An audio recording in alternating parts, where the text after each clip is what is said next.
Sir నమస్కారం sir. నమస్తే. Sir నిన్న టీడీపీ ఎమ్మెల్యే ఆదిమూలంకి సంబంధించిన వీడియో వైరల్ అవ్వడం మనం చూసాం సార్. ఆమె అతనిపై ఆరోపణలు చేసింది. నన్ను అత్యాచారం చేశాడు, లైంగికంగా వేధించాడని చెప్పేసి స్టేట్మెంట్ ఇచ్చింది. సో వెంటనే పార్టీ కూడా అతన్ని సస్పెండ్ చేసేసింది. అయితే ఇప్పుడు దీని తరపు నుంచి ఆదిమూలం ఫ్యామిలీ రియాక్ట్ అయింది. ఇది వైసీపీ డ్రామా అని చెప్పేసి వాళ్ళు చెప్తున్నారు. మరి నిజంగా ఇది వైసీపీ డ్రామా అయి ఉంటుందా? ఆ పాసిబిలిటీ కనిపిస్తుందా? మొత్తంగా ఆదిమూలం ఫ్యామిలీ ఏం చెప్తుంది? మరి ఇప్పుడు టీడీపీ ఎటువంటి యాక్షన్ తీసుకునే ఛాన్స్ ఉంది సార్ ఇతని పట్ల?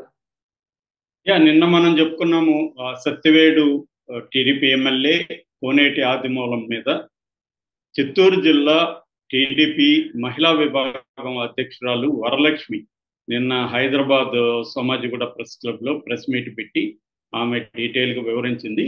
ఆమె ప్రధానంగా ఆరోపణ ఏంటంటే ఆదిమూలం ఒకప్పుడు వైసీపీలో ఉండి తెలుగుదేశంలోకి వచ్చాడు. వైసీపీలో ఉన్నప్పుడు ఈమె అతనికి వ్యతిరేకంగా అనేక పోరాటాలు చేసింది. తెలుగుదేశంలో రావడాన్ని కూడా వ్యతిరేకించింది. బట్ చంద్రబాబు నిర్ణయాన్ని ఆమె ఆమోదించి ఇతను గెలుపుకు ఆమె పనిచేసింది.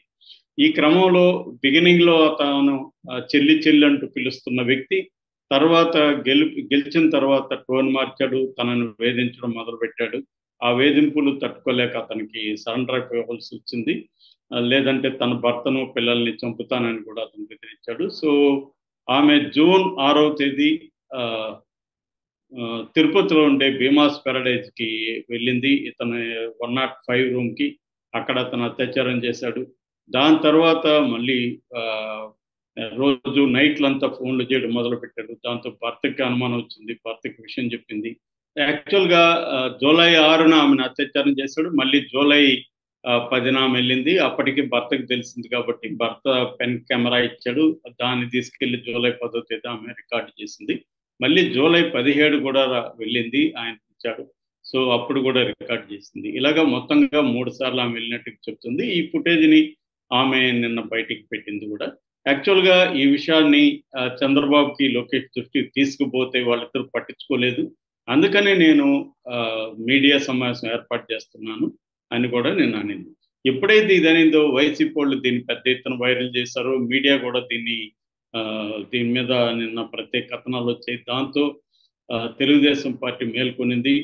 తెలుగుదేశం పార్టీ ఇమీడియట్గా ఇతన్ని సస్పెండ్ చేసింది. పల్లా శ్రీనివాసరావు అధ్యక్షుడు తెలుగుదేశం పార్టీ, ఆయన నోట్ ప్యాడ్ మన ప్రెస్ నోట్ రిలీజ్ చేశారు, సస్పెండ్ చేస్తున్నామని.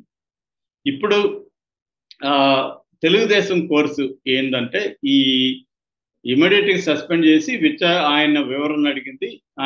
అయితే ఆ వివరణతో సాటిస్ఫై కాకుండా ఈ వీడియో ఫుటేజ్ ఏదైతే ఉందో అది కరెక్ట్ నిజమేనా లేకపోతే ఈమెమన్నా ఫ్యాబ్రికేట్ చేసిందా అనే విషయాన్ని తెలుసుకోవడానికి కోసం ఫోరెన్సిక్ సైన్స్ ల్యాబ్కి దాన్ని పంపించింది. అక్కడ నిర్ధారణగానైతే అతన్ని ఓకే ఫోరెన్సిక్ సైన్స్ ల్యాబ్లో ఈమె ఇచ్చిన వీడియో కానీ కరెక్టే అని నిర్ధారణ అయితే ఇతని మీద ఫర్దర్ కోర్స్ ఆఫ్ యాక్షన్ తీసుకునే అవకాశం కనిపిస్తుంది.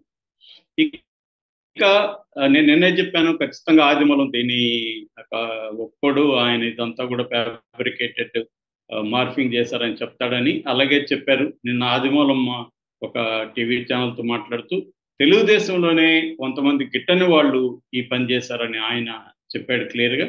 అయితే ఆదిమూలం భార్య గోవిందమ్మ, వాళ్ళ కొడుకు సుమన్, వాళ్ళ కూతుర్లు ప్రభా, శోభ, వాళ్ళ అల్లుడు కెనడి, వీళ్ళు 5 మంది నిన్న విడివిడిగా లేదా కలిసి మీడియాతో మాట్లాడారు. వీళ్ళలో కొంతమంది ఏం చెప్తున్నారంటే ఇది వైసీపీ వాళ్ళు చేసింది అని కూడా చెప్తున్నారు. ఎందుకంటే వైసీపీ నుంచి ఈయన తెలుగుదేశంలోకి వెళ్ళాడు కాబట్టి ఈమె వైసీపీ వాళ్ళతో కుమ్మక్కయింది అనేది చెప్తున్నారు. ఇంకొక ఆరోపణ గోవిందమ్మ ఏం చేసిందంటే ఈమె నామినేటెడ్ పదవుల కోసం ట్రై చేస్తుంది, అందుకనే ఈయన మీద ఇలా పెట్టి పాపులారిటీ సంపాదించుకుని బాధితురాలుగా చంద్రబాబు దగ్గర తెలుగుదేశం దగ్గర పదవి కొట్టడానికి ఈ పని చేస్తుంది అనేది. యాక్చువల్గా వీళ్ళ ఫ్యామిలీలో 2 వెర్షన్లు కనపడతాయి. అతనేం చెప్తున్నాడంటే ఆదిమూలం ఇదంతా తెలుగుదేశం వాళ్ళే నా పార్టీలోనే గిట్టని వాళ్ళే నాకు ఈ పని చేయించారు, నేను ఆమెను చెల్లెమ్మలాగా చూశాను, నా కూతురు వయసు ఉన్న ఆమెతో నేను ఎలా చేస్తానా అని ఆయన అంటున్నాడు. ఇటుపక్క గోవిందమ్మ భార్య కానీ వాళ్ళ ప్రభా, శోభాని కూతుర్లు, అల్లుడు కెనడి, కొడుకు సుమన్, వీళ్ళందరూ ఏం చెప్తున్నారంటే ఇది వైసీపీ వాళ్ళు చేయించారు అని చెప్తున్నారు. అంటే వాళ్ళ ఫ్యామిలీలోనే రెండు వెర్షన్లు కనిపిస్తున్నాయి. సో రెండోది ఏంటి చెప్తున్నారంటే ఇతనికి ఆరోగ్యం కూడా బాగాలేదు. ఆల్రెడీ అతనికి హార్ట్ అటాక్ వచ్చింది, తర్వాత కరోనా కూడా కోవిడ్ కూడా వచ్చింది. కాబట్టి అతను ఇలాంటి పనులు చేసే పరిస్థితి లేదు. నలుగురు పిల్లల ఆడపిల్లలకి పేరు కూడా వీడియోలో అయితే ఆయన క్లియర్ గా కనిపిస్తుంది. సో ఈ నేపథ్యంలో తెలుగుదేశం మాత్రం అధికారికంగా ఇది వైసీపీ పని అయితే చెప్పలేదు.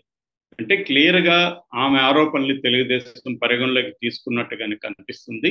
మొగ్గలోనే తుంచేద్దామని ఇమ్మీడియట్ గానే రియాక్ట్ అయినట్టు కనిపిస్తుంది. ఎందుకంటే ఇప్పటి వరకు వైసీపీ వాళ్ళ మీద వచ్చిన ఆరోపణలు ఎక్కడ కూడా బాధితురాలు వచ్చి చెప్పలేదు.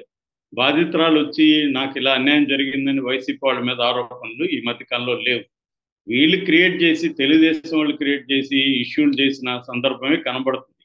అట్లాగే ఇప్పుడు దువ్వాడ శ్రీనివాస్ లాంటిది అది ఫ్యామిలీ డ్రామాలో భాగంగా మనకు ఉంది తప్ప ఆయన ఇట్లాగా అత్యాచారం చేశాడనేది అతని మీద కూడా ఆరోపణ లేదు. విజయసాయి రెడ్డి మీద లేదు. అనంతబాబు కూడా ఎవరితోనో ట్రాప్లో పడి, వీడియో ట్రాప్, ఇప్పుడు మనం చూస్తున్నాం వీడియో కాల్స్ చాలా మంది అమ్మాయిలు చేపిస్తారు మన దగ్గర, చేపించి చేస్తారు. రెండోది అది నిజంగా మనవా కాదా అనేది కూడా తెలియదు. అది కూడా అని తెలియదు. ఇప్పుడేమో తెలుగుదేశం ద్వంద్వ వైఖరి ఎక్కడ ఉందంటే వాళ్ళ విషయంలోకి వచ్చేసరికేమో ఫోరెన్సిక్ సైన్స్ ల్యాబ్ పంపిస్తారు.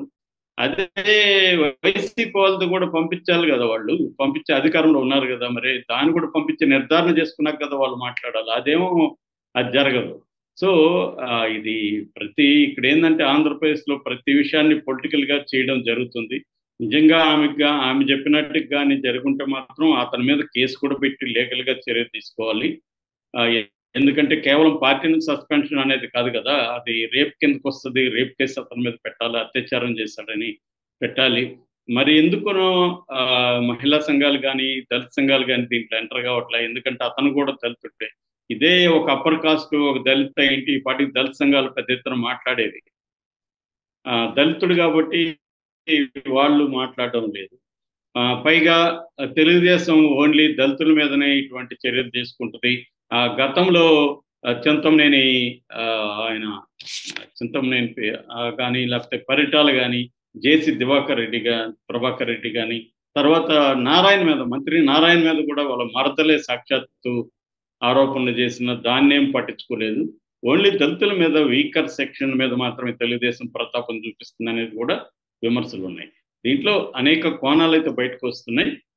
ఈ అనేక కోణాలని తెలుగుదేశం పార్టీ ఎలా డీల్ చేసి దీంట్లో ఏం చర్యలు తీసుకుంటుంది, నిజంగా ఆదిమూలం తప్పు చేసి ఉంటే మాత్రం అది కానీ ప్రూవ్ అయితే మాత్రం అతని మీద కేసు కూడా పెట్టాలి. కానీ చాలా మంది అనేది ఏంటంటే ఊరికే ఇప్పుడు డైవర్ట్ చేయడానికి వాళ్ళు సస్పెన్షన్ డ్రామా ఆడుతున్నారు, ఎఫ్ఎస్ఎల్ డ్రామా ఆడుతున్నారు. రేపు ఎఫ్ఎస్ఎల్ ఇదంతా ఏమి తేలదు, బయటకి ఏమి రాదు. అది ఇది అలాగే సైలెంట్ అయిపోతుంది. ఇప్పుడు సైలెంట్ చేయడానికి మేము చూడు ఎంత మా నిష్పక్షపాతంగా ఉన్నామని చెప్పుకోవడానికి తప్ప అంతకంటే ఏమి జరగదని చాలా మంది అంటున్నారు. అయితే ఇలాంటి ఆరోపణలు ఫైనల్ గా ఏమి జరగదు. Thank you.